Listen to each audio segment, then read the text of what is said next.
अस्सलाम वालेकुम स्टूडेंट्स। आज का हमारा टॉपिक है स्टेटमेंट ऑफ कायदे-ए-आज़म। मैंने कुछ बुलेट्स बना लिए हैं जिससे आपको पढ़ने में बहुत आसानी होगी।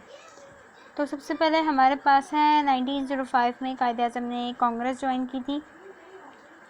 उसके बाद 1909 में उन्होंने इलेक्टेड हुए, वो लेजिस्लेटिव काउंसिल में, कहाँ पे, बम्बई में।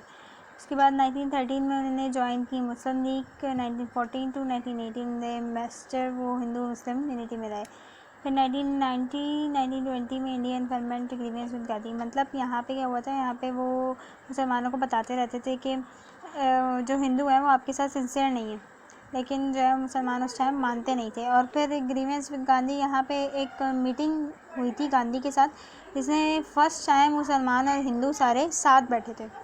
उसके बाद 1924 में उन्हें कांग्रेस जो है वो लेफ़्ट कर दी थी।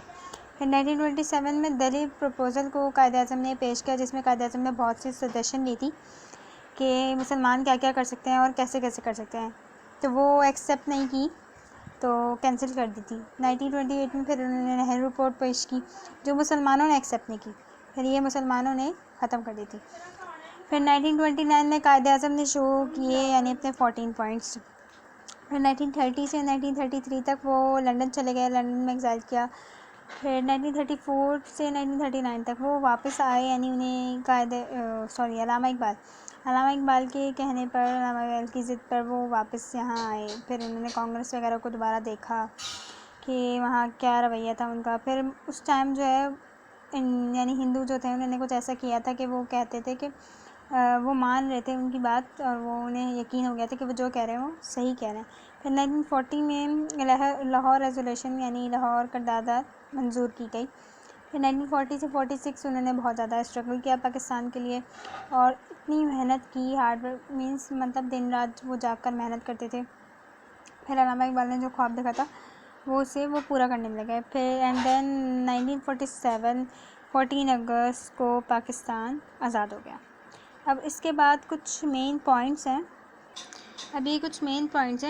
जो कायदे-ए-आज़म के यानी हमने सामने रखे। तो ये कायदे-ए-आज़म कहते थे कि इस्लाम के बारे में उनका ये कहना था कि हमारे पास एक ऐसी कंट्री होनी चाहिए जिसमें एक सब सेपरेट इलेक्टोरेट हो, और हम अपने जो मुसलमान हैं वो अपना काम खुद कर सकें, यानी अपने मज़हब के मुताबिक वो चलते रहें, कोई उन्हें रोक टोक करने वाला हो ना। और वो ऐसा उन्हें स्टेट चाहिए था कि वो कहते थे कि इस्लाम की टीचिंग को हम फॉलो करें।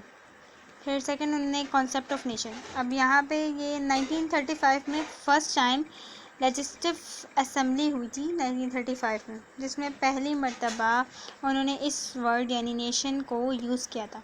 और उसके बाद 1940 में यानी 23 मार्च को उन्होंने एक इजलास किया, जिसमें फिर उन्होंने कहा Muslims are not minority, they are nation.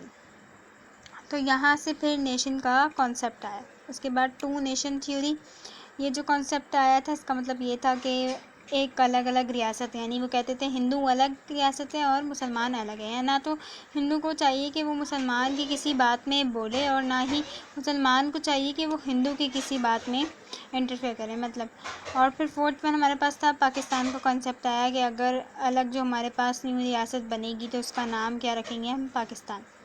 उसके बाद अब जो पाकिस्तान बनना था वो किस बेस पे था, वो इन प्रिंसिपल्स पे था, इन जमहूरियत के प्रिंसिपल में हमारे पास, हम पहले डिस्कस कर चुके हैं।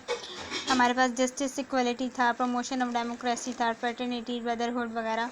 और इसके अलावा राइट और ड्यूटीज़ जो थे वो सारे हमने इस डेमोक्रेसी के प्रिंसिपल्स में हम बेसिस पढ़ चुके हैं आइडियोलॉजी की, तो वो सारी प्रिंसिपल्स ऑफ डेमोक्रेसी। उसके बाद लास्ट वन ये उर्दू लैंग्वेज, मतलब इन्होंने कॉन्सेप्ट रखा उर्दू लैंग्वेज का कि एक ज़बान ऐसी हो जिसे सब समझ सकें, यानी कोई पठान था, कोई पंजाबी था, सब अलग अलग उसके थे। कभी कोई किसी की बात नहीं समझ पाता था, कोई किसी की बात समझ नहीं पाता था। तो उन्होंने कहा कि एक ऐसी लैंग्वेज हो जिससे हर कोई समझ जाए। अगर दूसरे मुल्क से बंदे आ रहे तो वो भी उस लैंग्वेज को हमने उर्दू को इन्होंने चूज़ किया कि उर्दू लैंग्वेज जो है वो हमारे पास हमारी कौमी ज़बान कहलाएगी। एंड देन उसके बाद हमारी ज़बान जो है वो यही रह गई।